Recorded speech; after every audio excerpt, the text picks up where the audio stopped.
का? आपण सगळे एक आहोत, आपलं गुरु एकच आहे. त्याच्यामुळे मला नमस्कार कृपया करू नका. हिंदुत्व सम्राट शिवसेना प्रमुख बाळासाहेब ठाकरे यांचा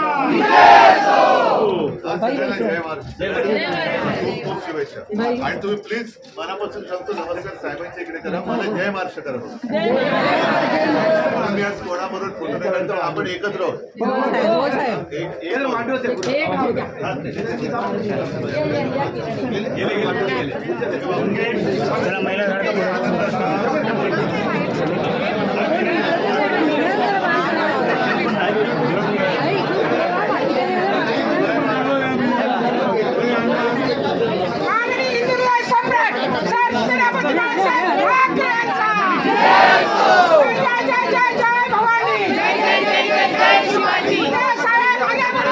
हम तुम्हारे साथ हैं।